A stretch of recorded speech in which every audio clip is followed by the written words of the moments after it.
Into this world of ancient rhythms and sacred routines, a child was born who would extend Egypt's power farther than any pharaoh before him, whose armies would march to the banks of the Euphrates, and whose monuments would proclaim his glory for millions of years.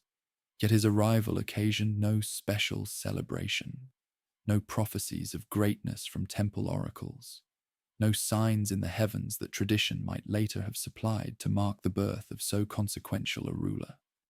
He entered life as a prince among princes, his path to the throne far from certain, his future dependent on circumstances that no infant could influence and no oracle could reliably predict.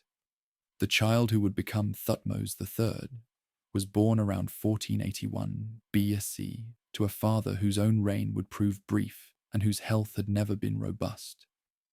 Thutmose II sat upon the throne of the two lands. His authority derived from a lineage that stretched back through the dynasty's founders to the warrior kings who had expelled the Hyksos invaders and restored Egyptian sovereignty over territories that foreign rulers had controlled for generations. The reconquest had transformed Egypt from a diminished kingdom into the greatest power of the ancient world, its armies respected from Nubia to the city-states of Syria, its wealth flowing through harbors and caravan routes that connected the Nile Valley to civilizations scattered across the known world. The boy's mother was Iset, a secondary wife, whose position in the royal household placed her below the principal queen, but whose son's very existence created possibilities that palace observers would have noted with interest. Egyptian succession did not follow rigid rules of primogeniture. The throne passed according to calculations that weighed bloodlines, divine favor, political support, and circumstances that varied with each transition. A prince born to a minor wife might never approach power, or might find himself elevated to kingship through developments that death and politics could produce without warning. Hatshepsut dominated the royal household with a presence that combined legitimate authority with personal force of character. She was both Thutmose II's principal queen and his half-sister, their shared descent from Thutmose I, providing the bloodline connections that Egyptian royal marriages were designed to reinforce. Her position as great royal wife placed her at the center of court ceremonial, her participation in religious rituals marking her as partner in the sacred responsibilities that kingship entailed.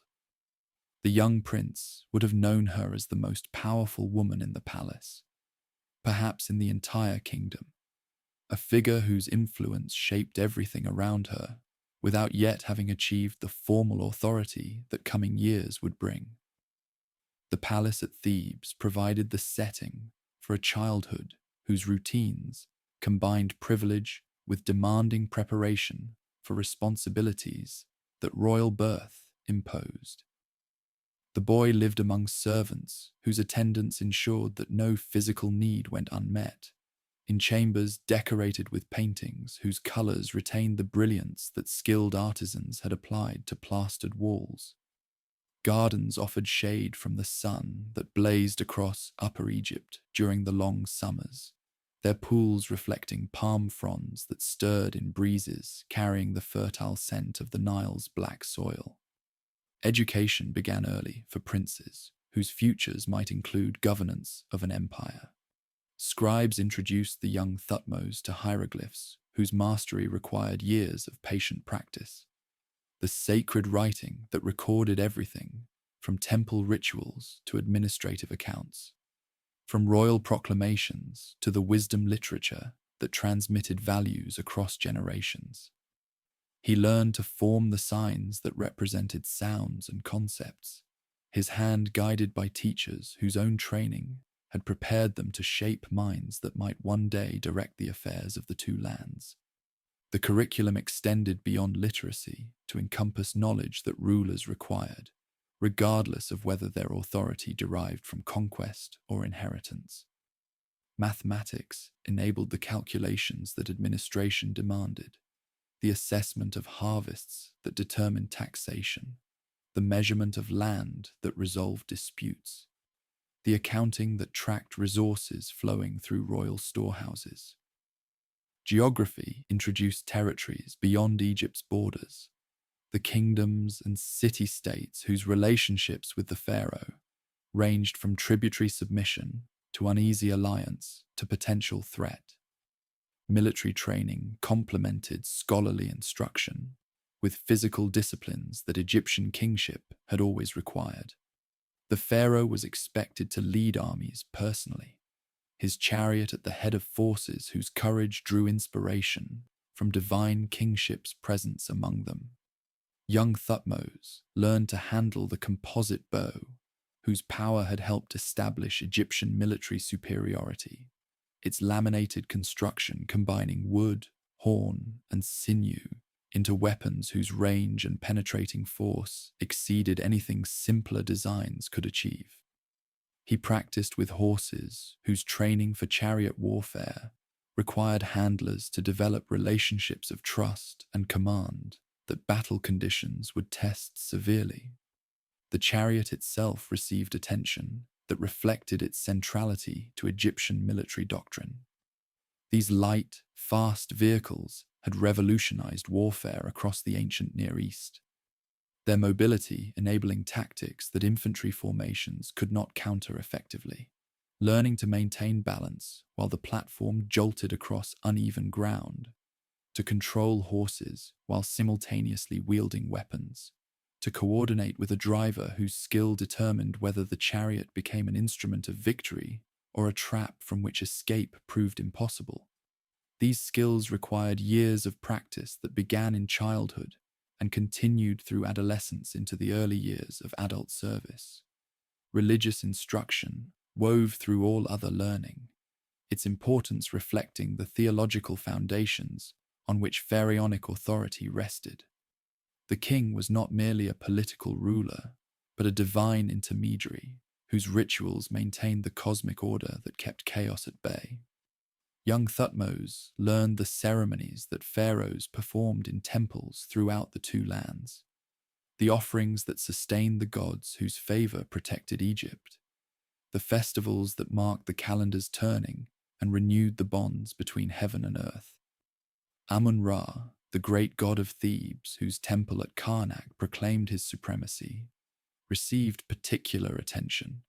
His cult had risen with the dynasty, his priests wielding influence that made their support essential for any ruler hoping to govern effectively. The priests who served at Karnak would have known the young prince through ceremonies that brought the royal family into sacred precincts where ordinary Egyptians could not enter. They watched him participate in rituals whose performance demonstrated worthiness that bloodline alone could not guarantee, their assessments contributing to the complex calculations through which Egyptian elites evaluated princes whose futures remained undetermined. The boy who conducted himself well in temple ceremonies, who showed appropriate reverence for the gods and respect for their servants, accumulated credit that political circumstances might later prove useful. Thutmose II's health cast shadows over a household whose stability depended on a king whose vitality seemed uncertain. The pharaoh, who had inherited a powerful kingdom, appeared to lack the physical robustness that his predecessors had displayed, his reign's accomplishments modest compared to the military glories that his father Thutmose I had achieved. Campaigns in Nubia maintained Egyptian dominance over territories whose gold and trade goods flowed northward to Thebes, but no great conquests extended the empire's boundaries or provided the dramatic victories that enhanced royal prestige. The king performed his duties without inspiring the confidence that vigorous leadership might have produced. The awareness that succession might come sooner than natural lifespan would normally permit shaped calculations throughout the court. A young prince whose father might die while he remained a child faced prospects that varied from elevation under a regent's guidance to marginalization by rivals whose claims to the throne might seem more immediately viable. Hatshepsut's position as great royal wife, her descent from Thutmose III through his principal queen, gave her standing that could prove decisive when transition came. Her support might secure a young king's position, while her opposition could doom even legitimate claims. The relationship between the boy and his stepmother would have developed through years of proximity in a household where her authority was unquestioned and his status remained subordinate to her established position. He watched her conduct the ceremonies that queens performed, observed her interactions with officials whose careers depended on royal favor, learned from her example what power looked like when exercised with confidence by someone who understood its sources and its limits. Whether he resented her dominance or accepted it as natural, whether she viewed him as threat or ward, the sources do not permit confident determination. But the years they spent in close association before his father's death laid foundations for the remarkable co-regency that would follow. The end came for Thutmose II around 1479 BC, his death leaving the succession to be resolved according to principles whose application circumstances would determine. The prince who had been training for a future that might never arrive found that future suddenly upon him, its demands immediate, even though his age, perhaps only 2 or 3 years, made direct rule impossible.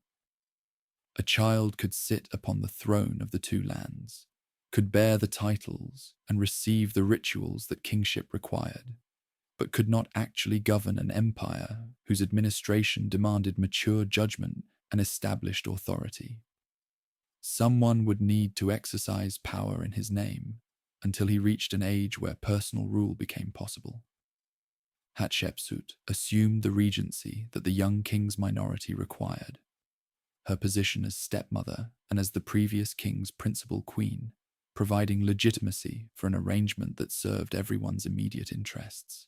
The boy became Pharaoh in name, his reign officially beginning from his father's death, his titulary proclaiming him Lord of the Two Lands and son of Ra, as every pharaoh since the first dynasty had been proclaimed. Yet the reality of power rested with the woman whose experience and connections enabled her to manage an empire while its nominal ruler remained incapable of managing himself. The years ahead would transform both the regent and her ward in ways that neither could have anticipated during the ceremonies that marked the transition. Hatshepsut would move from regent to co-ruler, to pharaoh in her own right, her assumption of kingship creating an unprecedented situation whose resolution would wait until death finally clarified what protocol could not determine. Thutmose would grow from child to youth, to man, in the shadow of a stepmother whose authority overshadowed his nominal kingship, his patience cultivated through decades of waiting for a sole rule that Egyptian theology insisted was already his. The prince, who had been born without special expectations, was beginning a journey that would carry him to greatness, but the path would wind through 20 years of subordination before opening onto the conquests that would make his name eternal. The transformation that carried Hatshepsut from regent to pharaoh proceeded through stages that later generations would struggle to reconstruct with certainty. For the first years following Thutmose II's death, she governed in her stepson's name, according to precedents that Egyptian history provided for royal minorities. She appeared in reliefs and inscriptions as the power behind a child king, whose formal authority she exercised until he reached an age capable of bearing the responsibilities that the throne imposed. The arrangement seemed temporary, a necessary accommodation to circumstances that maturation would eventually resolve. Yet somewhere around the 7th year of the young king's reign, the relationship changed in ways that reliefs and monuments would proclaim to all who visited the temples, where royal achievements were recorded. Hatshepsut assumed the full titulary of kingship. her images depicting her with the regalia that pharaohs had worn since the unification of the two lands. The double crown combining Upper and Lower Egypt, the false beard that marked divine kingship, the crook and flail whose symbolism reached back to Osiris himself. She became not merely regent, but co-ruler, her authority no longer derivative but primary, her claim to the throne resting on descent and divine selection rather than merely on a stepson's minority. The theological justifications for this unprecedented elevation filled walls at temples throughout Egypt, their inscriptions explaining what tradition had not anticipated and what politics required legitimacy to address. Hatshepsut's architects and scribes crafted narratives in which Amun-Ra himself had fathered her upon her mother, the divine parentage establishing claims that ordinary mortal descent could not provide. The oracle at Karnak was reported to have confirmed her kingship, the god's statue inclining toward her during a festival procession, in gestures that priests interpreted as unmistakable endorsement. Whether these accounts recorded events or created them, their purpose was clear: to establish that Hatshepsut ruled not despite tradition, but in accordance with divine will that transcended human conventions.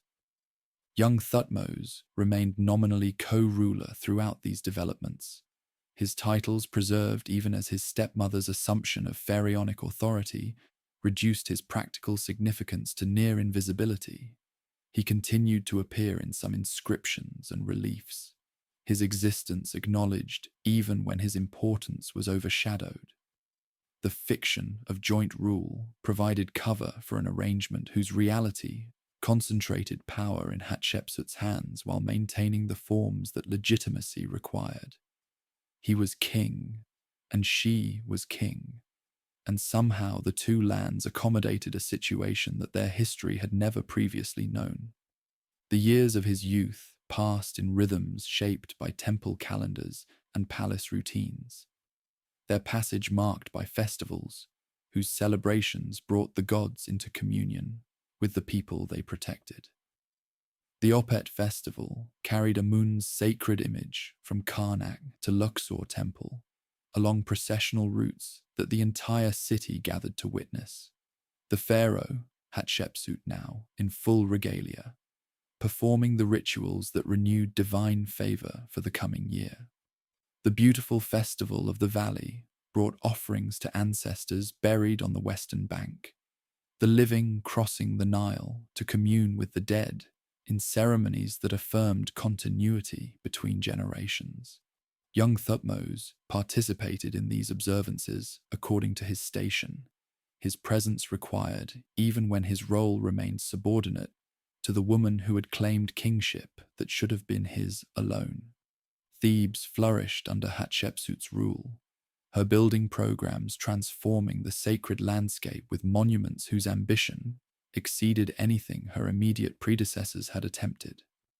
At Deir el-Bahri, against the western cliffs where the Valley of the Kings preserved royal remains, her mortuary temple rose in terraces, whose elegant proportions harmonized with the natural amphitheater surrounding them. Colonnades provided shade for pilgrims approaching shrines where Hathor and Anubis received devotions, their columns carved with reliefs depicting achievements that justified the unprecedented reign their builder had claimed. The expedition to Punt occupied prominent space on those walls, its scenes depicting a journey to legendary lands that earlier pharaohs had reached, but that living memory no longer recalled. Ships had sailed southward along the Red Sea coast to regions where incense trees grew and exotic animals roamed, their return bringing treasures that enhanced Hatshepsut's prestige, while enriching temples that received portions of the goods her expedition had secured. Myrrh and frankincense, ebony and gold, baboons and panthers. The bounty displayed in carved and painted reliefs announced that this pharaoh could accomplish what her predecessors had merely remembered. Senenmut guided many of these projects with abilities that earned him influence unprecedented for someone of non-royal birth. The architect and administrator who oversaw Hatshepsut's most ambitious constructions had risen from modest origins to become the most powerful official in the two lands, his titles multiplying as his responsibilities expanded. He served as tutor to Hatshepsut's daughter Neferua, a position of trust that brought him into intimate contact with the royal family. Whatever the nature of his relationship with the queen, who ruled as king, and later generations would speculate about possibilities that the evidence neither confirms nor refutes, his competence was unquestionable and his loyalty absolute. Young Thutmose observed these developments from positions that allowed learning, even when they precluded action. The court that gathered around Hatshepsut included officials whose skills in administration, diplomacy, and military affairs represented the accumulated expertise of generations. He watched how decisions were made, how competing interests were balanced, how the complex machinery of empire was maintained through attention to details that careless rulers might neglect. The statecraft he would later exercise had its origins in these years of apprenticeship, his understanding of governance deepening through observation that his subordinate position made possible. The royal library offered knowledge that extended his education beyond what tutors could provide through direct instruction. Scrolls containing wisdom literature transmitted values that earlier ages had deemed worth preserving. The instructions of Ptah-hotep on proper conduct, the teachings attributed to kings whose reigns had established precedents that their successors followed. Accounts of military campaigns recorded strategies that successful commanders had employed, their lessons available to a prince whose future might require such knowledge. Maps and tribute lists documented the extent of Egyptian influence, the kingdoms that acknowledged pharaonic suzerainty, the trade routes that carried goods between civilizations scattered across the ancient world. Military training intensified as Thutmose grew from childhood into adolescence, and then into the early years of adulthood. The practice fields where young nobles learned the arts of war received him regularly, his skills with bow and chariot developing through repetitions that transformed awkward beginnings into fluid competence. He trained alongside young men whose families had served the dynasty for generations, their shared exercises building relationships that military command would later require him to maintain. The regiments that Egypt maintained for defense and for the campaigns that periodically enforced tributary obligations became familiar through maneuvers whose mock warfare prepared participants for the real conflicts that the future might bring. Evidence suggests that Thutmose may have held actual military commands during the later years of Hatshepsut's reign, his responsibilities extending beyond training exercises to include operations that maintained Egyptian authority in territories beyond the Nile Valley. Nubia required periodic attention, its populations sometimes restive under Egyptian control, despite the garrisons that monitored their submission. The Levantine territories that Thutmose I had claimed acknowledged Egyptian suzerainty with varying degrees of reliability, their loyalty requiring the demonstrations of force that prevented tributary relationships from dissolving into mere memory. A prince learning the craft of kingship might well have participated in such operations, gaining experience that the throne would eventually demand he possess. The relationship between Hatshepsut and her stepson during these decades resists simple characterization. Later traditions, writing after Thutmose had achieved the conquests that made his reputation, sometimes portrayed him as chafing under a usurper's illegitimate dominance, his patience masking resentment that he would eventually express through the destruction of her monuments.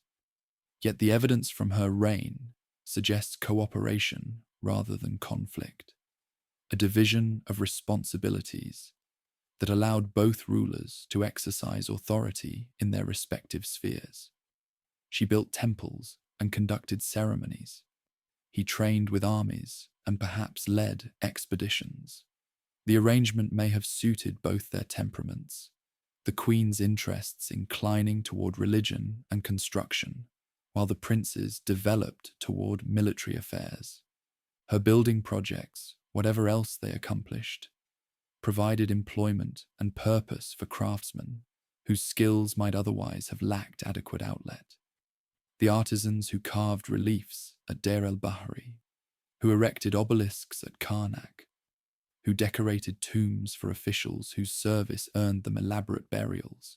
These workers flourished under a reign that valued their contributions and rewarded their excellence. The arts reached heights during Hatshepsut's rule that later periods would struggle to match. The refinement of her monuments, reflecting a court whose cultural ambitions matched its political achievements.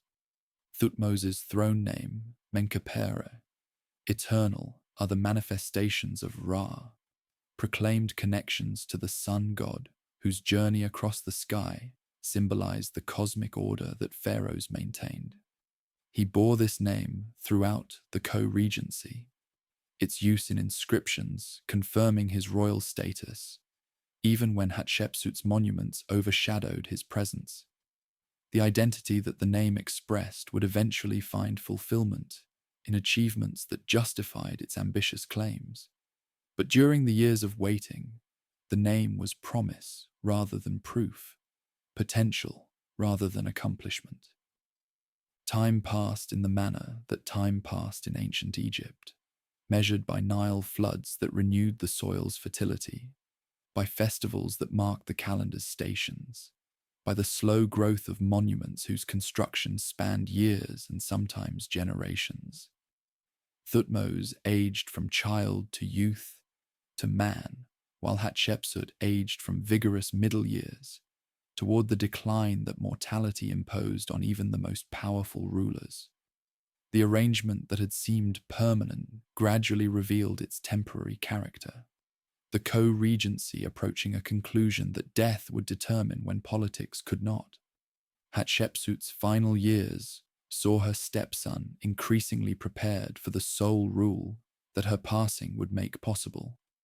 The military experience he had accumulated, the administrative knowledge he had absorbed, the relationships with officials and commanders he had cultivated, all positioned him to assume responsibilities that minority had once prevented and co-regency had constrained. He was no longer the child who had inherited a throne he could not fill, but a man whose capabilities had been tested in ways that gave confidence to those who would serve under his command. The transition, when it came, proceeded with the dignity that royal deaths required and that political stability demanded. Hatshepsut died around 1458 BC, her passing ending a reign that had lasted over 2 decades and that had transformed Egypt in ways her successors would both continue and revise. Her mortuary temple at Deir el-Bahri stood complete, its terraces rising against cliffs that would shelter it for millennia. Her obelisks at Karnak caught the sun, whose god she had claimed as father. Her memory resided in monuments scattered throughout the 2 lands, their inscriptions proclaiming achievements that defied the conventions she had violated by claiming them. Thutmose III assumed sole rule over an Egypt that his stepmother's governance had maintained in prosperity and peace. The empire she had inherited remained intact, its boundaries secure, its treasuries full. The challenges that awaited him came not from internal weakness, but from external developments that her reign had not fully addressed.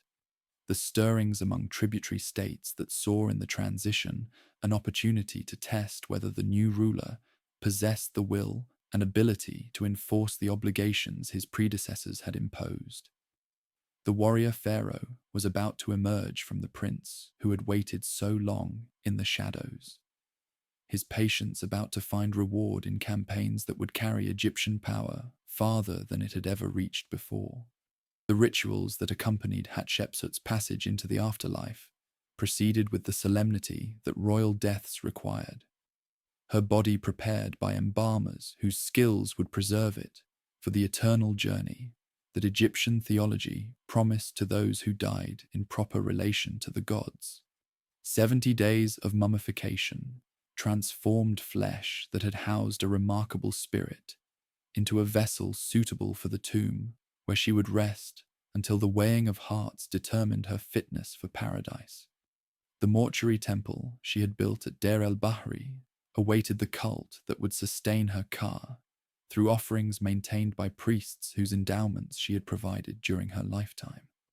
Thutmose III observed these proceedings as chief mourner and as the ruler whose sole authority her death had finally confirmed. He was no longer the child who had inherited a throne too large for him, nor the young man whose nominal kingship had been overshadowed by a stepmother's actual power. He stood now as Pharaoh in full possession of the responsibilities that his titulary had always proclaimed, his claim to the two lands uncomplicated by arrangements that co-regency had required. The waiting was over, the preparation complete. The moment of independent rule at last arrived. The coronation ceremonies that renewed his kingship after Hatshepsut's death drew upon traditions whose origins reached back to the earliest dynasties. At Karnak, in the presence of Amun-Ra, whose cult had supported both his stepmother's reign and his own long apprenticeship, Thutmose received the crowns and regalia that symbolized authority over territories stretching from Nubia's cataracts to the frontiers of Asia.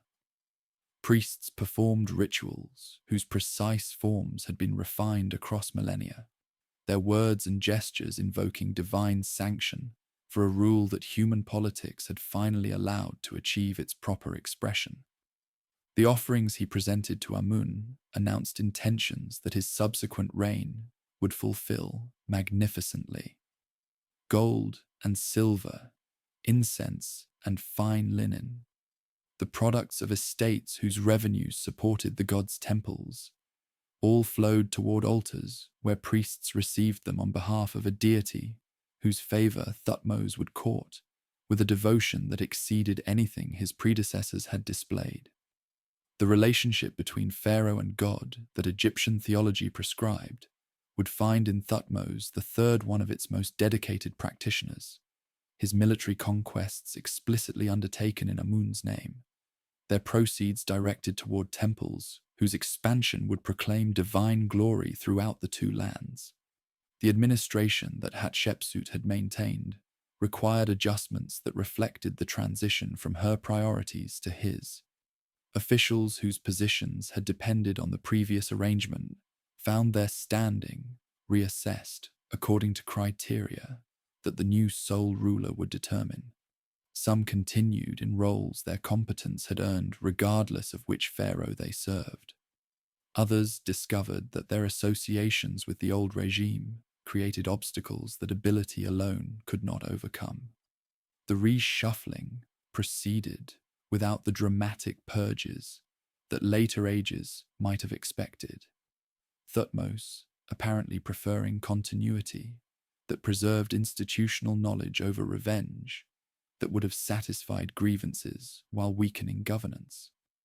Hatshepsut's monuments remained standing throughout the early years of Thutmose's sole rule, their inscriptions and images undisturbed by any campaign of erasure that resentment might have motivated, the defacement that would eventually obscure her memory, the chiseling away of her names and figures from temple walls, the destruction of statues that had depicted her in pharaonic regalia, would not occur until decades later, around the 42nd year of Thutmose's reign.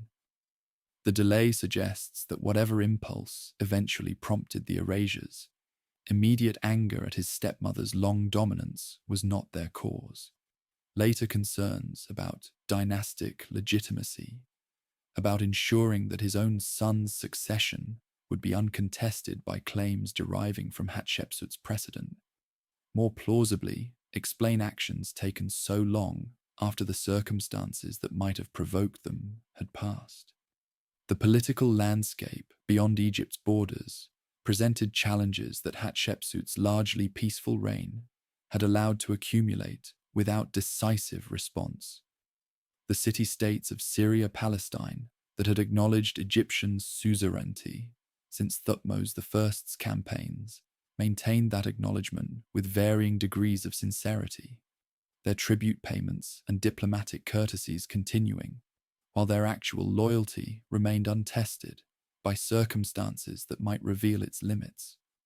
The generation that had witnessed Egyptian armies march through their territories had largely passed, replaced by rulers who knew pharaonic power only through stories, and who calculated that distance from the Nile might provide opportunities that proximity would have foreclosed.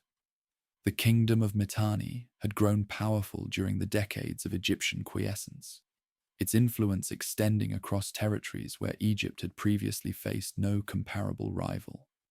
The Hurrian people who dominated this state had established themselves along the upper Euphrates, their chariots and armies creating a military force that the city-states of Syria could not individually resist.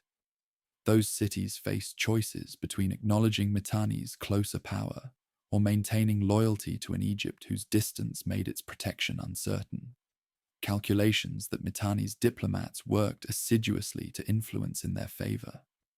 Kadesh emerged as the center of resistance to Egyptian authority, its king assembling a coalition of Syrian city-states whose combined forces might successfully challenge pharaonic claims that recent decades had not enforced through military demonstration. The city occupied a strategic position, controlling routes between the coast and the interior.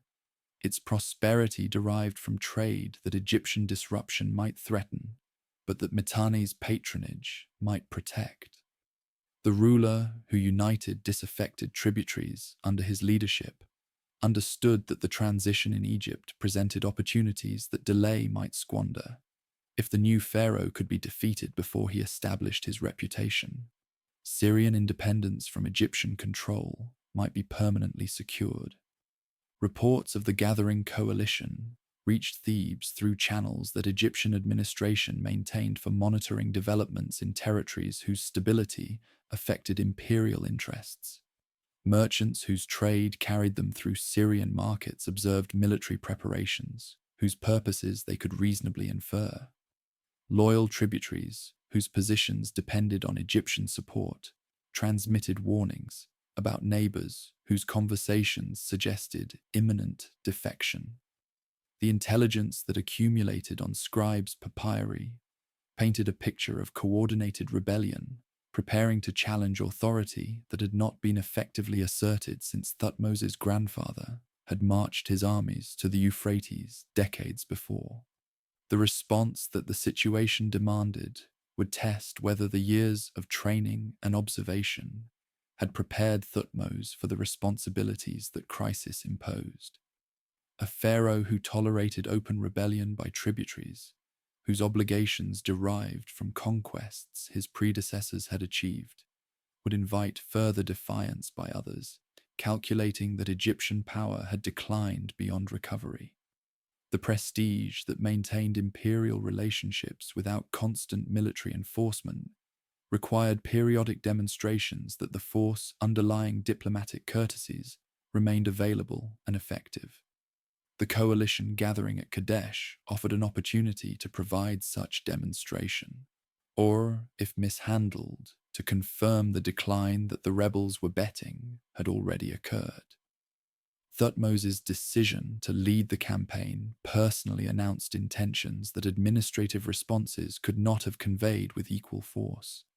The pharaoh himself would march against those who had challenged his authority, his presence among the troops transforming a military operation into a royal enterprise whose outcome would reflect directly on the king, whose reputation it would establish or destroy.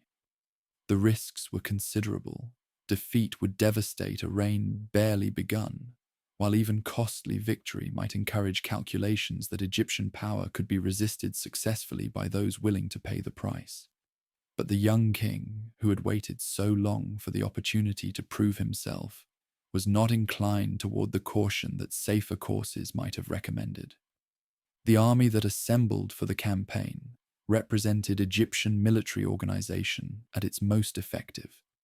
Professional soldiers whose training had prepared them for exactly such operations formed the core of forces that conscription expanded to meet the current need. Chariots whose maintenance required specialized skills and considerable resources provided the mobile striking power that Egyptian tactical doctrine emphasized. Infantry divisions bearing the names of gods, Amun, Ra, Ptah, and Set, marched under standards whose divine associations reminded soldiers that they fought not merely for Pharaoh, but for the cosmic order that pharaonic authority maintained. The route northward carried these forces through landscapes that transitioned from the Nile's fertile abundance to the harsher environments that separated Egypt from its Asian territories. The Sinai's desert expanses required logistical preparation that campaigns into such regions always demanded. Water and supplies positioned along routes that armies had followed, since the earliest pharaohs had extended Egyptian power beyond the delta's boundaries. The coastal road through territory that later ages would call Palestine provided the path that generations of Egyptian forces had traveled toward objectives in Syria, its way stations familiar to commanders whose predecessors had maintained them for exactly such purposes. Gaza marked the frontier beyond which Egyptian territory gave way to lands whose status depended on tributary relationships that the current campaign was intended to enforce. The fortress that guarded this gateway had welcomed Egyptian armies for generations, its garrison maintaining the infrastructure that military operations required. Thutmose paused here to confirm intelligence about enemy dispositions and to make final preparations for the advance into territories where the coalition awaited whatever response Egypt would provide. The information that reached him at Gaza clarified both the danger and the opportunity that the situation presented. The rebel forces had concentrated at Megiddo, the fortress city whose position commanded the routes through the Carmel Ridge, separating the coastal plain from the Jezreel Valley beyond.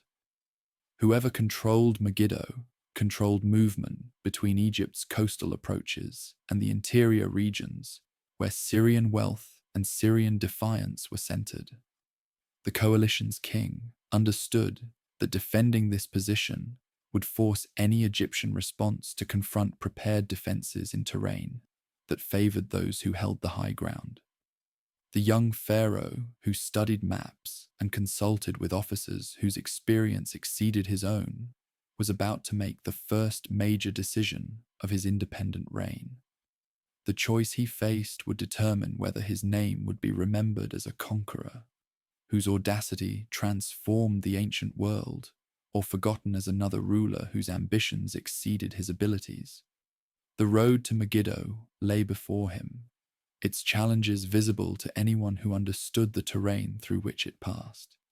How he chose to meet those challenges would define not only the campaign, but the reign that depended on its outcome.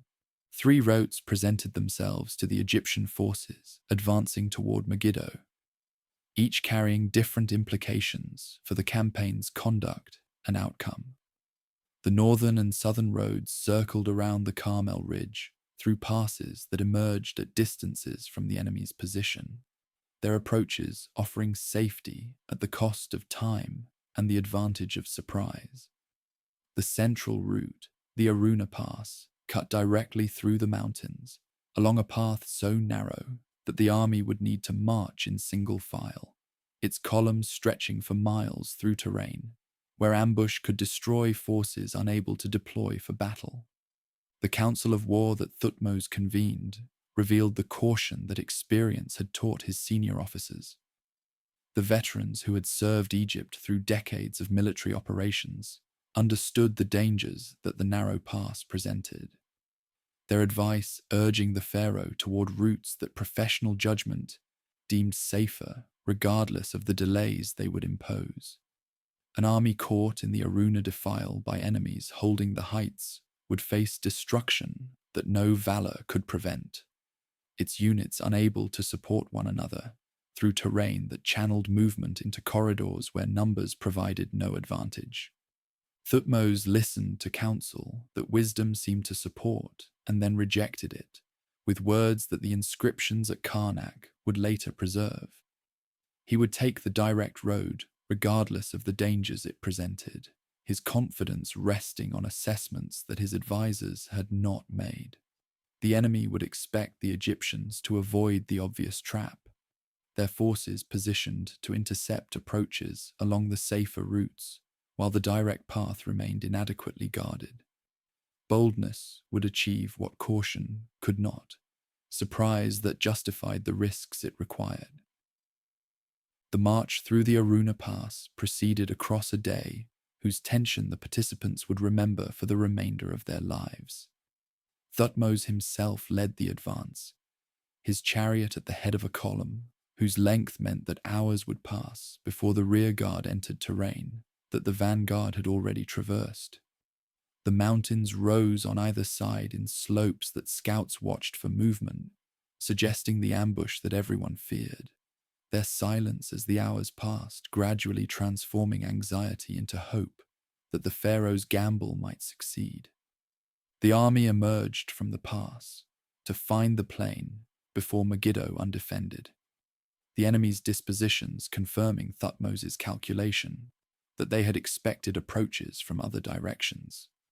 The coalition forces scrambled to reposition themselves against a threat that appeared where they had not anticipated it, their preparations disrupted by the need to respond to circumstances that their planning had not addressed.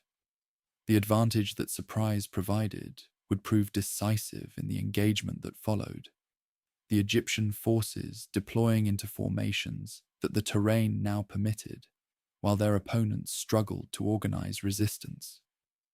The battle unfolded across the plain, in movements whose choreography the inscriptions describe in terms that emphasize Egyptian discipline against coalition disorder.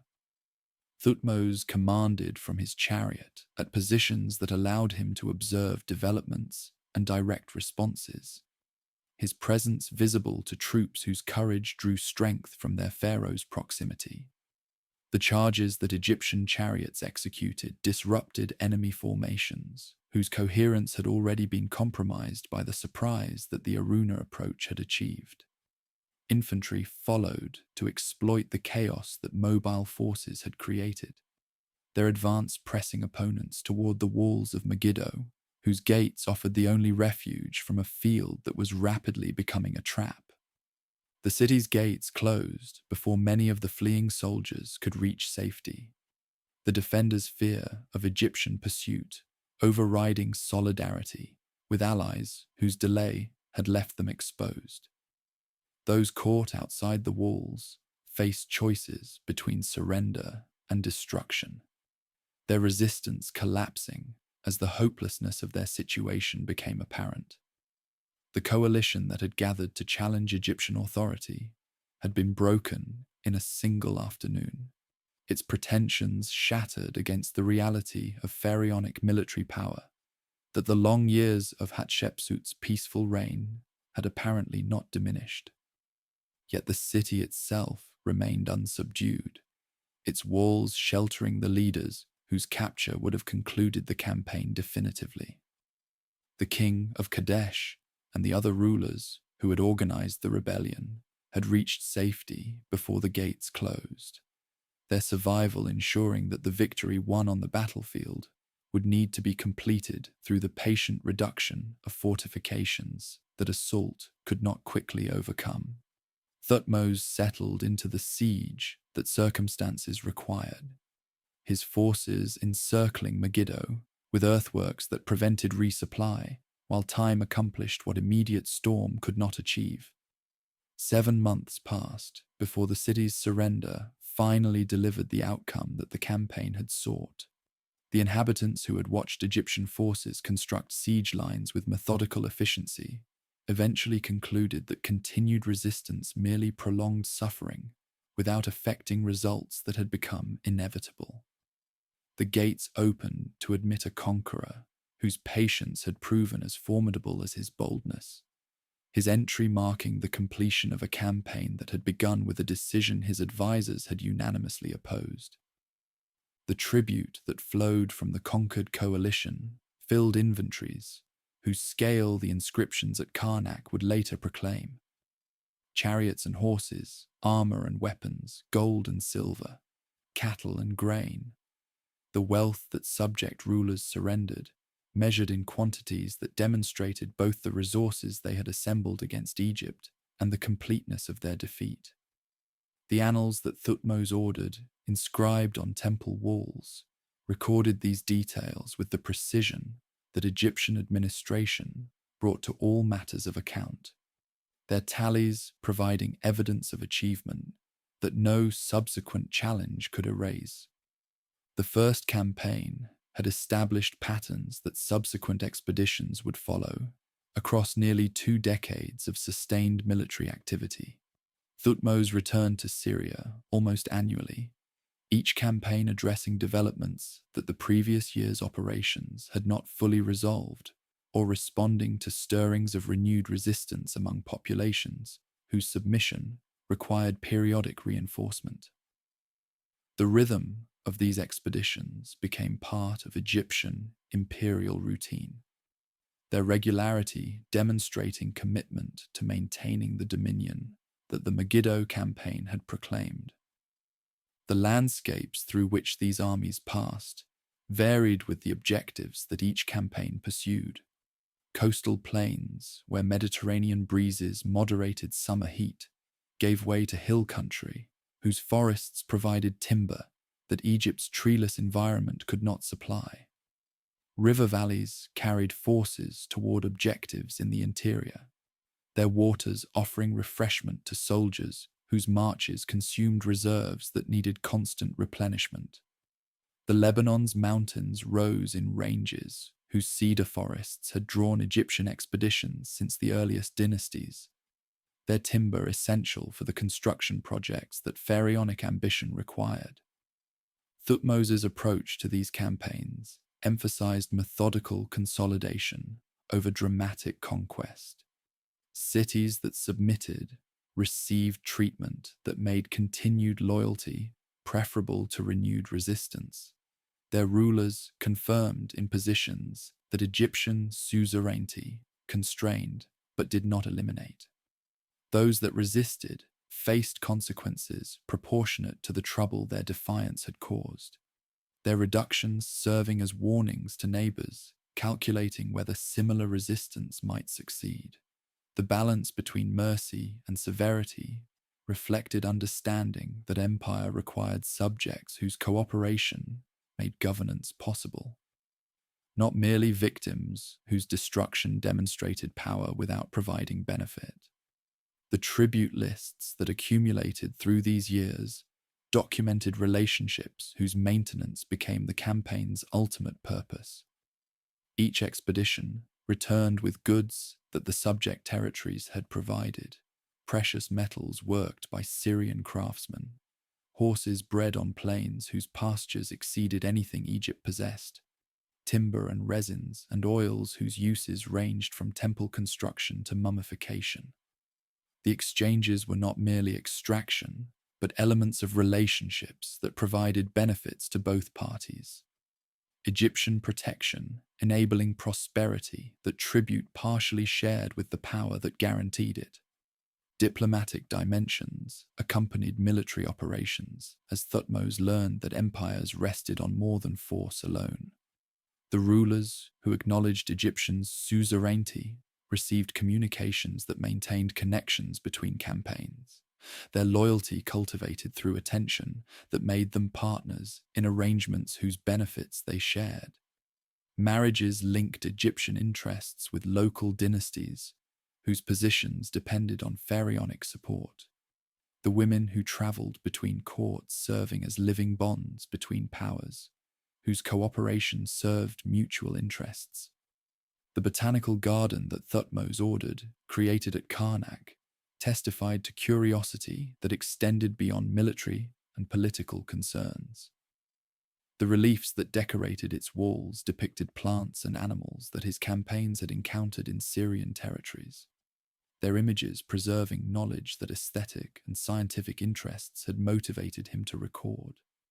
The pharaoh, who could plan campaigns with the precision that Megiddo had demonstrated, could also appreciate natural phenomena, whose observation required the attention that military operations rarely permitted. The 17th campaign concluded active military operations against the Syrian territories, whose submission 2 decades of effort had secured.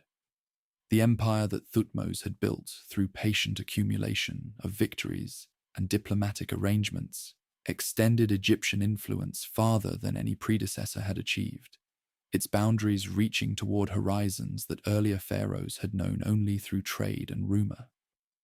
The tribute that flowed annually from subject territories enriched treasuries whose resources funded the construction projects that would proclaim these achievements to generations not yet born. The annals inscribed at Karnak preserved accounts of these campaigns, whose detail exceeded anything that Egyptian monumental tradition had previously attempted. The scribes who composed these records worked from documentation that the army's administration had maintained throughout the years of active campaigning, their narratives providing specificity about routes and objectives, about enemies engaged and tribute collected, about the expenditure of resources and the acquisition of wealth. The inscriptions served religious purposes, demonstrating to Amun the victories that his favor had enabled, but they also preserved historical knowledge whose value extended beyond the theological functions that had motivated their creation. The commander who emerged from these decades of campaigning possessed qualities that experience alone could develop. Thutmose had learned through practice what training could only introduce: the judgment that assessed situations accurately, the decisiveness that committed to courses of action without paralyzing doubt, the flexibility that adjusted plans when circumstances required, the patience that waited for opportunities, and the boldness that seized them when they appeared. The warrior pharaoh, whose reputation would endure for millennia, had been forged through campaigns whose accumulated lessons no classroom could have provided. Egypt itself had been transformed by the empire its pharaoh had built. Wealth flowed into the Nile Valley from territories whose productivity now served Egyptian purposes, its arrival funding possibilities that previous generations could not have imagined. Foreign craftsmen brought skills that enriched Egyptian artistic traditions, their techniques absorbed into practices that remained distinctively Egyptian, while incorporating influences that contact with other civilizations had made available. The kingdom that had once focused inward now participated in a wider world whose interconnections the campaigns had established, and whose benefits the peace that followed would allow Egypt to enjoy. The mature ruler who returned from his final Syrian campaign faced different challenges than those that had occupied his energies during the decades of active warfare. The empire required administration rather than conquest, its maintenance demanding attention to details that military operations had overshadowed. The temples whose construction his victories had funded awaited the completion that peace would permit. The son whose succession he needed to secure required preparation for responsibilities that would eventually pass to the next generation. The warrior was becoming a builder, his focus shifting from the acquisition of empire to the creation of monuments that would proclaim its glory across the ages that lay ahead. The wealth that flowed into Egypt from tributary territories transformed possibilities for construction on scales that previous generations could not have attempted. Gold from Nubian mines and Syrian tribute-filled treasuries, whose resources funded projects throughout the two lands, their accumulation enabling ambitions that matched the empire whose expansion had produced them. Thutmose turned his attention toward monuments whose permanence would outlast the military achievements that had made them possible. His energies directed now towards stone and inscription rather than campaign and conquest. Karnak received the greatest share of royal attention.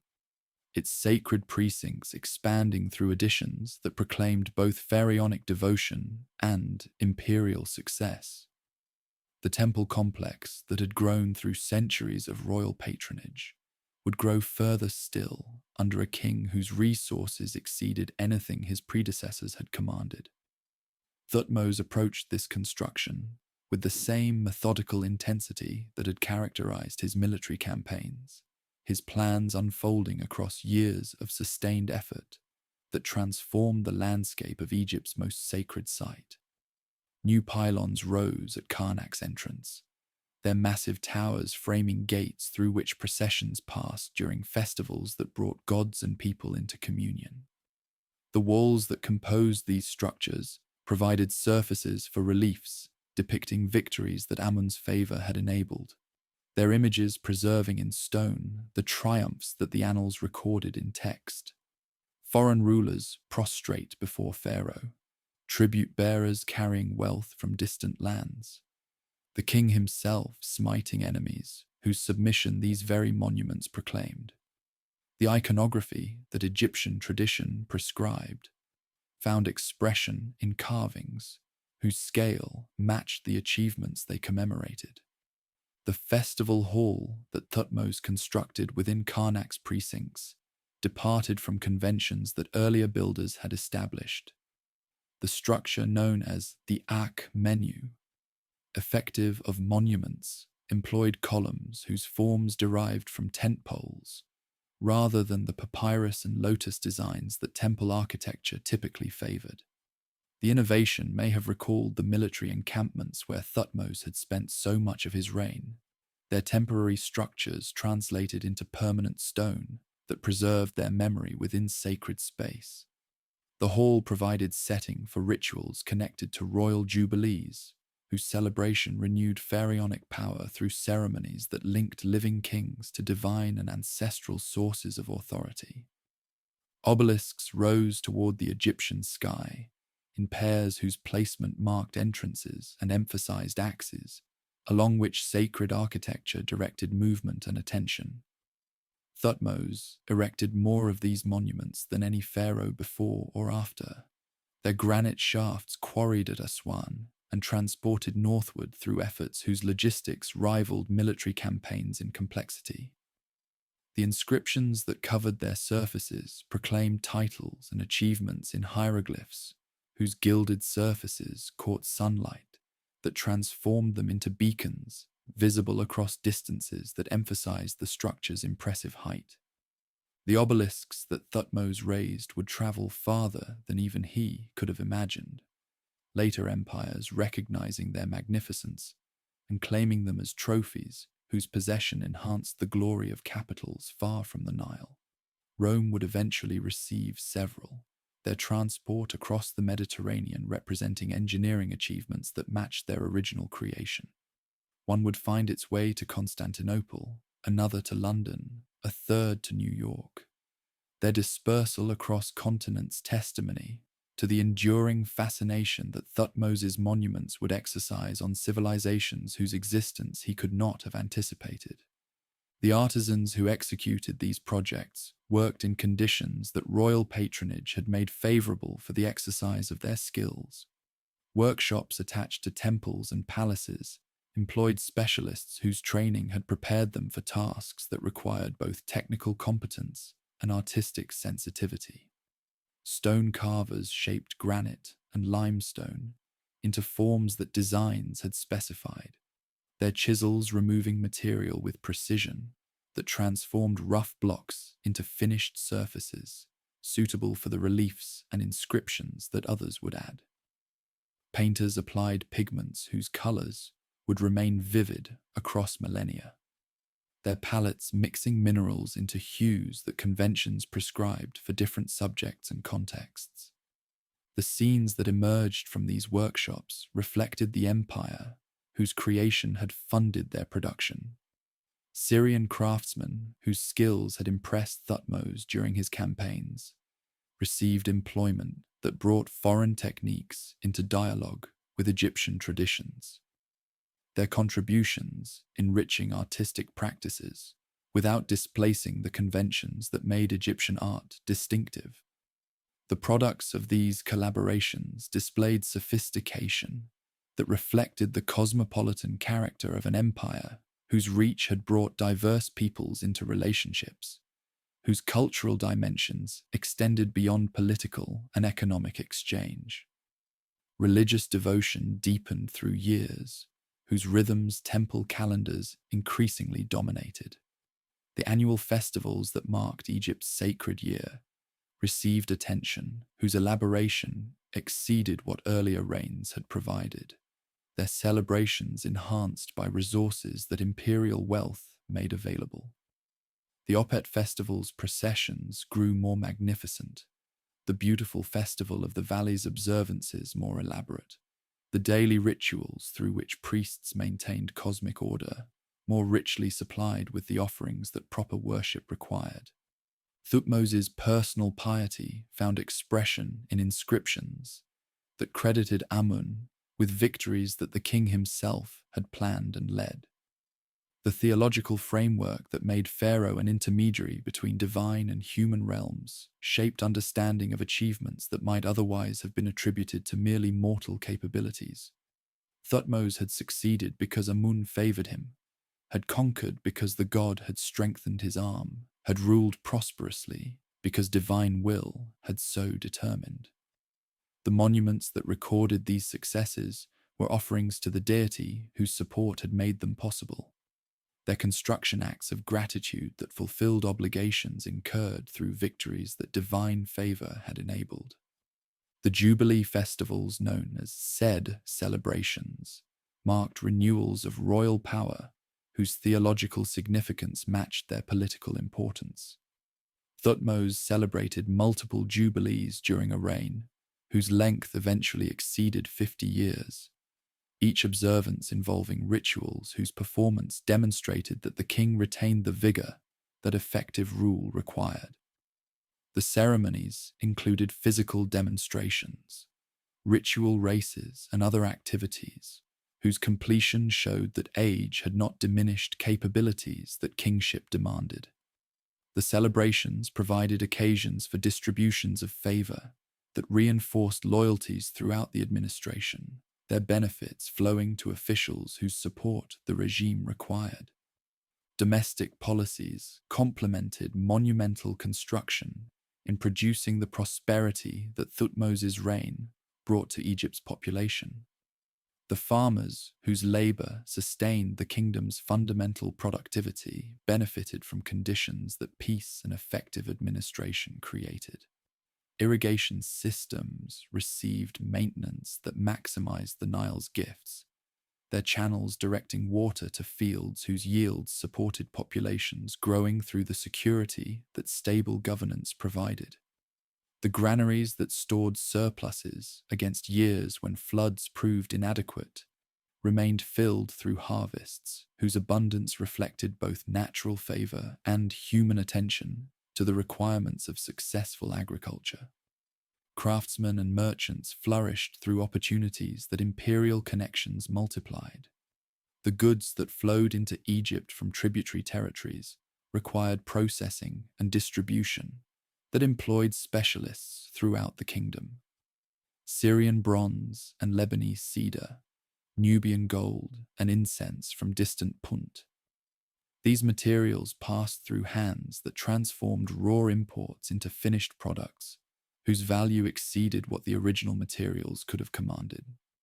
The prosperity that such activity generated spread through communities whose participation in imperial commerce brought benefits that previous generations had not enjoyed. The royal household expanded through marriages that served purposes ranging from diplomatic calculation to personal preference. Satia had been Thutmose's principal queen during the earlier years of his reign, her position confirmed through the titles and privileges that great royal wife status conferred. Meretre Hatshepsut succeeded to prominence after Satia's death, her name perhaps reflecting connections to the stepmother, whose long co-regency had shaped Thutmose's path to sole rule.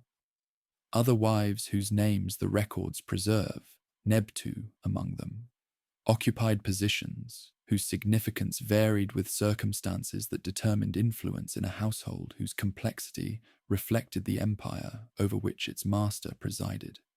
Children born to these unions ensured that succession would not present the difficulties that some reigns had experienced.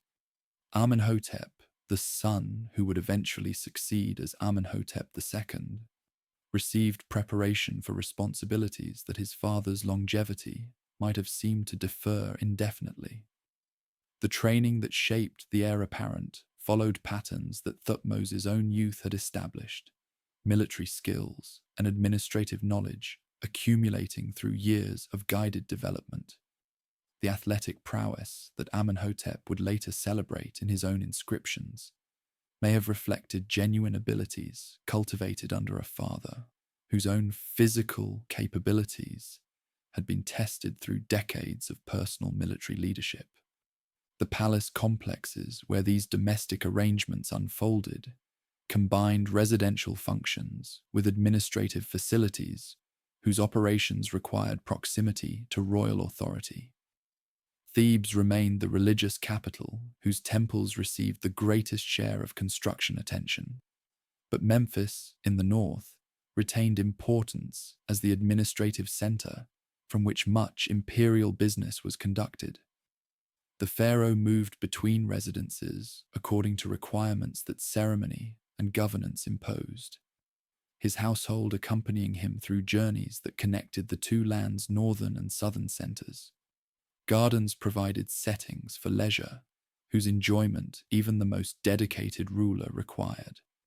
The botanical interests that the Syrian campaign reliefs had documented found domestic expression in plantings, whose variety reflected the geographical range of Egyptian influence. Plants gathered from territories that campaigns had traversed grew in gardens whose cultivation preserved living connections to distant lands. The aesthetic sensibilities that such collections demonstrated complemented the military and administrative accomplishments that more public monuments commemorated. The years of building and consolidation accumulated into a reign whose duration placed Thutmose among the longest ruling pharaohs Egypt had known. The young prince, who had waited through decades of Hatshepsut's dominance, had become an elder statesman whose experiences spanned transformations that had reshaped the ancient world.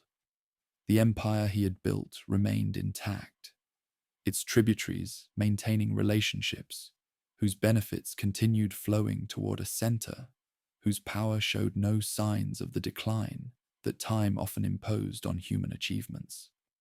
Yet the horizon beckoned still, with possibilities that age had not extinguished. The Euphrates marked a boundary that Egyptian forces had reached but not crossed since Thutmose's grandfather had briefly planted monuments on its distant banks.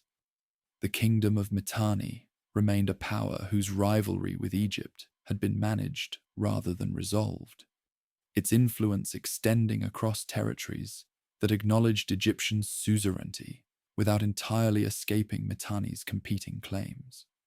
A pharaoh whose achievements already exceeded those of any predecessor might yet find opportunities for accomplishments that would place his name beyond any rival's reach. The builder was not yet finished with empire. One more great campaign awaited, its objectives carrying Egyptian power to distances that no pharaoh would ever again achieve. The Euphrates flowed through landscapes that few Egyptians had ever seen, its waters draining westward in defiance of everything the Nile had taught its people about how rivers should behave. The great stream that Mesopotamian civilizations had built their worlds around moved in directions that seemed backwards to visitors from a land where the Nile's northward course defined geographical understanding. Egyptian texts called it the inverted water, the river that flowed wrong, its strangeness marking the boundary between the familiar world and territories whose distance from the Nile measured more than mere geography. Thutmose I had reached these waters decades before, his campaign carrying Egyptian arms to distances that no predecessor had achieved. The stela he had erected on the Euphrates banks proclaimed an achievement whose memory subsequent reigns had not matched. Its monument standing in territory that Egyptian forces had not revisited since his brief passage.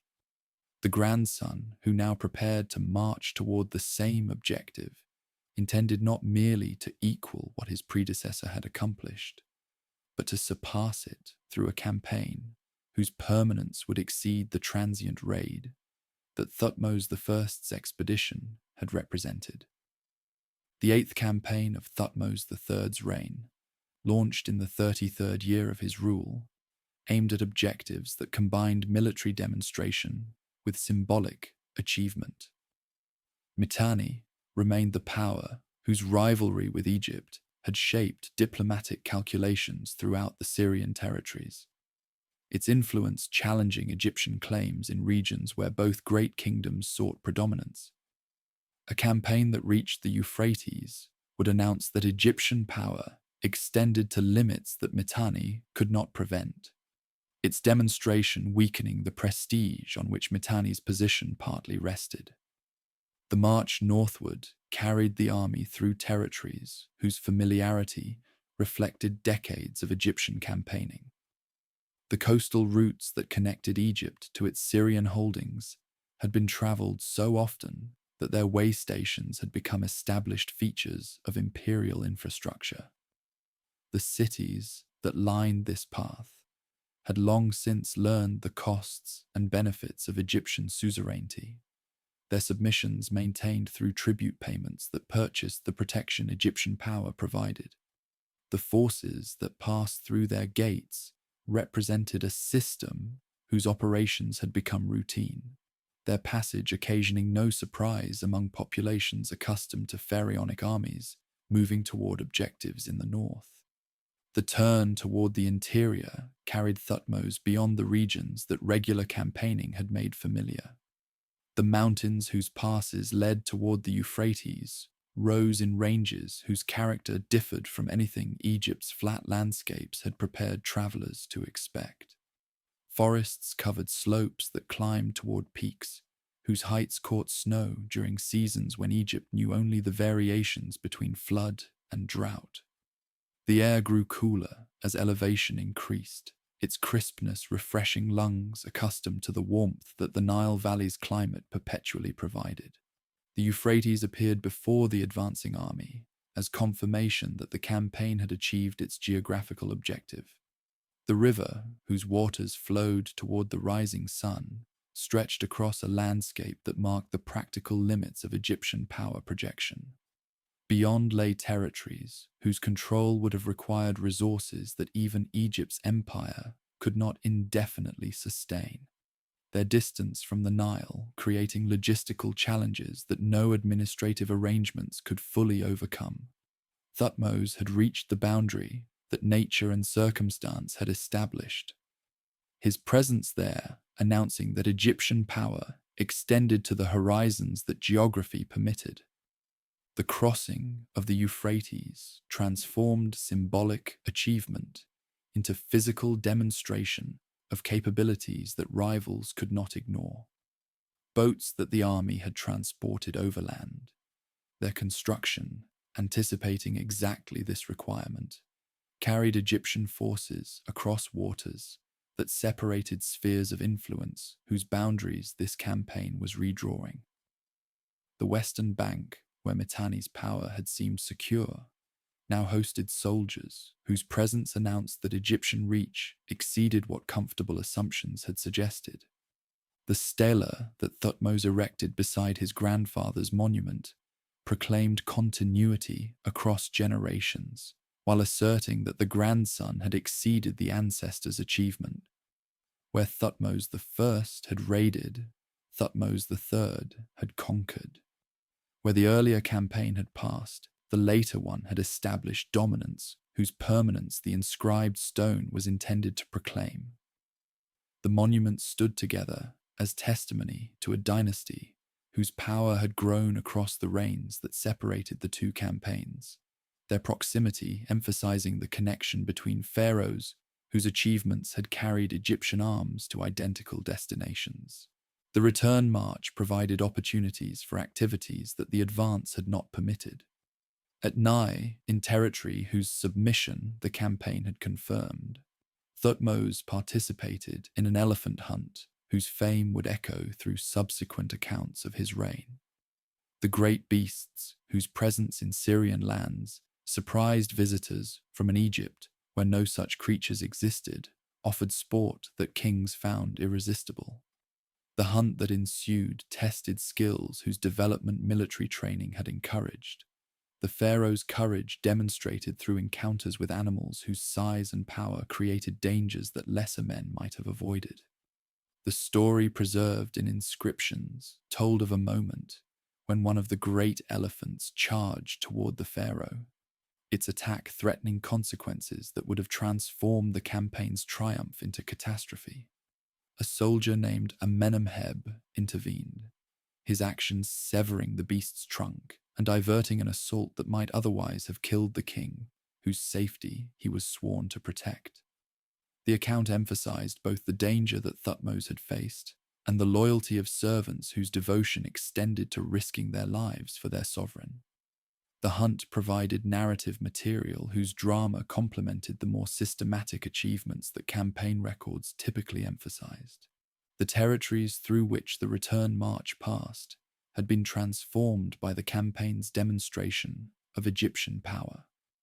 City-states whose loyalty had wavered discovered renewed commitment to relationships, whose alternative, the Euphrates crossing, had rendered unthinkable. Mitanni's influence in regions where it had competed with Egypt receded before an adversary whose reach had proven greater than cautious calculations had assumed. The diplomatic landscape that emerged from the campaign favored Egyptian interests in ways that years of more limited operations had not achieved. The children of foreign rulers began arriving in Egypt as tokens of submission, whose educational purposes served imperial interests across generations. These young hostages, for that was what they were, however politely the arrangement was described, received training in Egyptian language and culture that prepared them for eventual return to homelands where they would rule as Pharaoh's loyal clients. The years they spent in Egyptian households taught them to see the world through perspectives that aligned with Egyptian interests, their education shaping future rulers whose policies would reflect the influences their formative years had absorbed. The system created networks of obligation that extended Egyptian influence without requiring the constant military presence that direct control would have demanded. Rulers who had been raised in Egypt, who had learned Egyptian ways and formed Egyptian friendships, who owed their positions to Egyptian support. Such rulers maintained relationships that benefited both parties, while ensuring that pharaonic interests received consideration in decisions affecting their territories. The investment in education paid returns that military campaigns alone could never have generated, its effects persisting across decades that no single expedition could have influenced. Egypt's empire reached its greatest territorial extent during these years, its boundaries stretching from the Euphrates to the fourth cataract of the Nile, from the Mediterranean coast to the Red Sea shores. No pharaoh before had ruled so vast a domain. None after would recover what subsequent centuries would gradually erode. The achievement represented the culmination of processes that generations of warrior kings had advanced.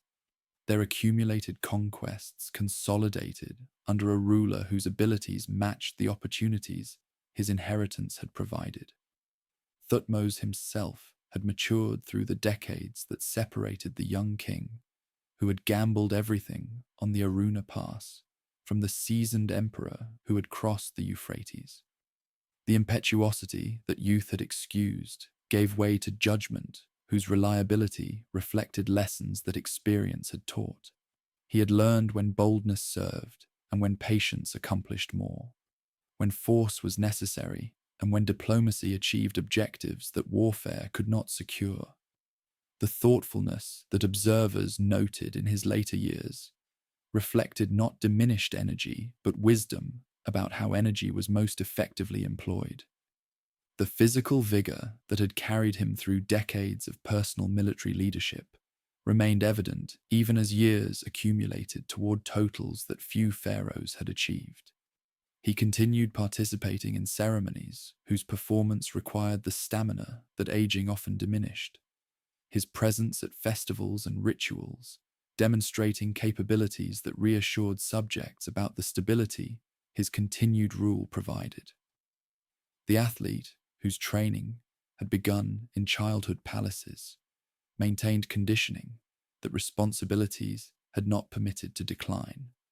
His body, an instrument whose maintenance received attention, commensurate with the duties it was expected to perform.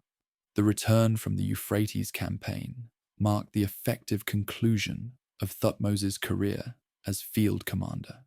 Subsequent years devoted to consolidation rather than further expansion. The boundaries that the campaign had established defined an empire whose maintenance would occupy his remaining years, its administration requiring attention that new conquests would have diverted. The warrior whose reputation rested on achievements that no rival could match had accomplished everything that ambition and circumstance had permitted. What remained was to secure the legacy that such achievements deserved, through monuments whose permanence would outlast the flesh that had earned the right to build them, through arrangements ensuring that succession would preserve what his reign had created, through the final preparations that mortality required, even of those whose accomplishments might have seemed to merit exemption from death's universal claim. The mornings at Karnak found Thutmose walking through precincts that his patronage had transformed across more than 3 decades of construction. The pylons whose walls bore records of his campaigns rose in masses that dwarfed the human figures passing between them, their surfaces covered with scenes proclaiming victories whose memory the stone preserved.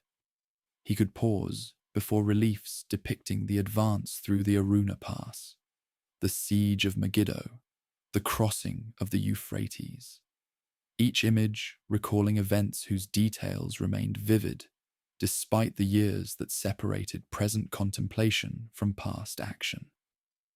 The inscriptions that recorded tribute lists and campaign narratives provided accounts whose consultation allowed review of achievements that memory alone might have blurred. Scribes had captured in hieroglyphs the quantities of gold and silver, the numbers of horses and chariots, the names of cities subdued and rulers submitted, their tallies preserving evidence that the accomplishments they documented had actually occurred. The aging pharaoh who reviewed these records could confirm that life had actually contained the experiences that the passage of years might otherwise have rendered dreamlike. The relationship with Amenhotep had deepened through years, whose accumulation brought father and son into closer collaboration.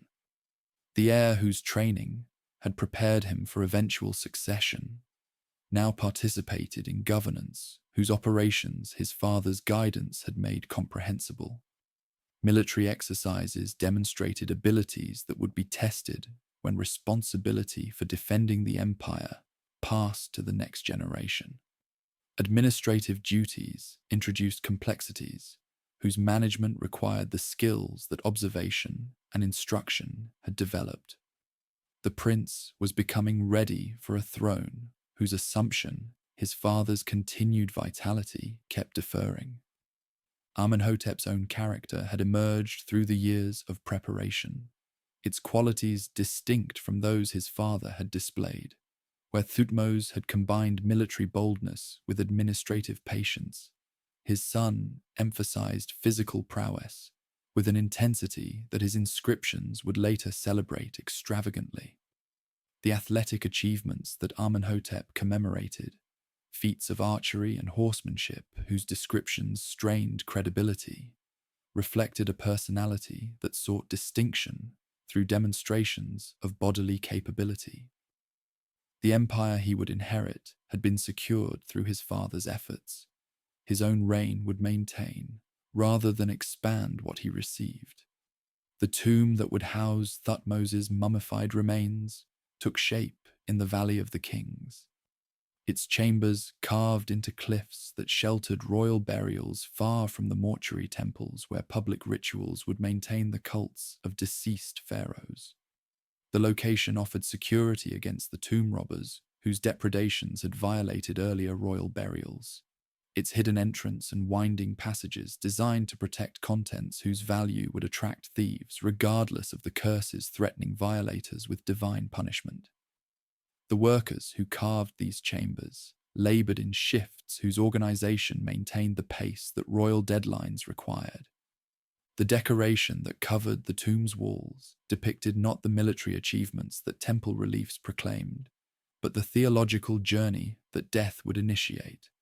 The Book of the Dead guided passage through the underworld, whose challenges the deceased would face, its spells providing knowledge that successful navigation required.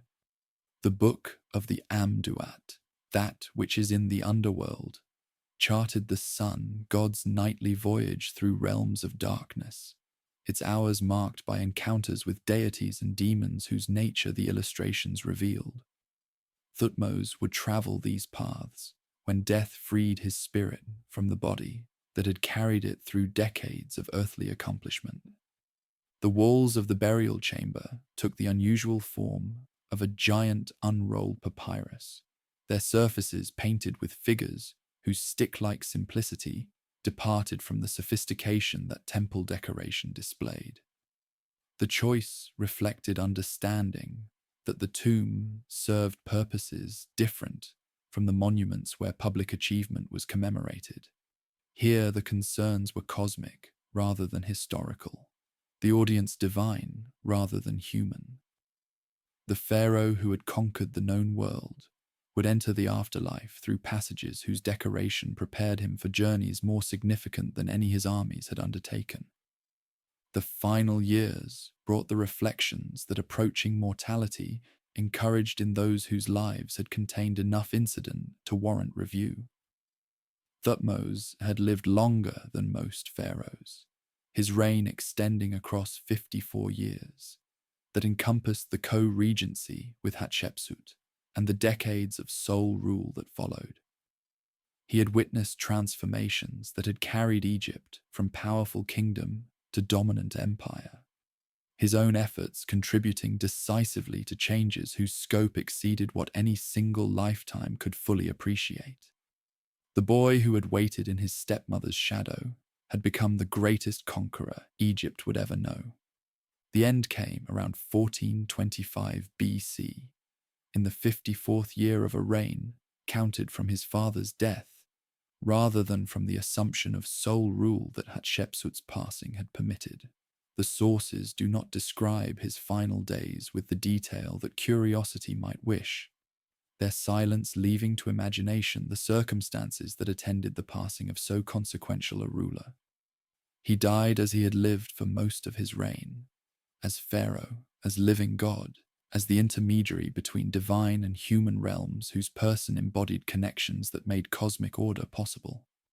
The mummification that followed preserved a body whose examination by modern researchers would reveal the physical reality behind the monumental images. He had been short by contemporary standards, his height perhaps 5 feet tall, his frame slight beneath the muscles that decades of military training had developed. The mummy's face showed features less idealized than the statues had depicted, a man rather than a god, mortal flesh, that had somehow accomplished achievements whose scale seemed to demand more impressive physical housing. The wrappings that enclosed these remains would protect them through millennia, that separated his death from their eventual discovery. Egypt mourned through rituals whose forms tradition had established for the deaths of kings. 70 days of preparation concluded with processions carrying the royal remains toward the tomb, whose chambers awaited their eternal occupant. Priests performed ceremonies whose words released the spirit from the body, while maintaining connections that offerings would sustain across the ages ahead. The heir who followed his father's coffin would soon assume the titles and responsibilities that death had transferred. His reign, beginning as his father's, concluded in the darkness of a tomb, sealed against intrusions that would not occur for over 3,000 years. The legacy that Thutmose left extended beyond the monuments, whose survival would preserve his name for audiences he could not have imagined. The empire he had built established patterns of Egyptian engagement with the wider world that subsequent reigns would maintain or struggle to recover. The administrative systems he had refined continued functioning through transitions that tested their resilience. The artistic traditions his patronage had encouraged persisted in workshops whose craftsmen transmitted skills across generations that extended far beyond his lifetime. His military reputation would earn comparisons to conquerors, whose names retained fame across millennia. Napoleon among them, the French emperor whose own campaigns of conquest invited association with the Pharaoh, whose achievements 19th century scholars were rediscovering. The title, Napoleon of Ancient Egypt, captured something true about Thutmose's significance, while inevitably distorting a career whose context differed fundamentally from anything modern analogies could capture. He had been a conqueror, certainly, but also a builder, an administrator, a patron of arts whose flowering his reign had enabled, a devotee of gods whose temples his wealth had magnified.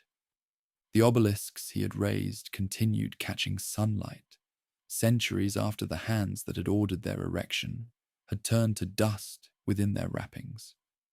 Their granite shafts stood where he had placed them, and in distant capitals where later empires had transported them, their inscriptions still legible to those who understood the script that his scribes had carved. The monuments proclaimed names and titles whose syllables could still be spoken: Menkaperre, Thutmose, Pharaoh of Upper and Lower Egypt, their sounds connecting present voices to a past whose distance the speaking somehow diminished. The Nile continued its eternal course past temples, whose walls still bore the images of his victories, its floods still renewing the soil that had sustained the civilization he had ruled. The rhythms that had governed Egyptian life during his reign persisted through centuries that transformed the world, while leaving the river's patterns largely unchanged. The sun still rose over the eastern desert and set behind the western cliffs, where his tomb preserved remains that had ruled the greatest empire of their age. His name had been carved, as the inscriptions proclaimed, for millions of years. And though millions had not yet passed, the millennia that had elapsed since his death had confirmed that the aspiration was not entirely vain. Thutmose III remained known, his achievements studied, his monuments visited by travelers whose origins spanned the globe. The warrior pharaoh, who had extended Egyptian power to its greatest limits, had achieved the immortality that Egyptian religion promised and that his accomplishments had earned. The quiet of evening settled over Karnak, as it had settled when Thutmose himself had walked these precincts in the final years of his long life. The obelisks caught the last light of a sun descending toward the western horizon, where the dead dwelt in fields of eternal peace. Shadows lengthened across courtyards where priests had once performed rituals, whose beneficiary now rested in the darkness of his tomb, his journey through the underworld long since completed, his place among the gods long since secured. The stones remained, bearing their inscriptions, proclaiming their builder's glory to all who passed beneath them, testimony to a reign whose achievements time itself seemed unable to diminish, monuments to a pharaoh whose name the ages had not forgotten and would not forget.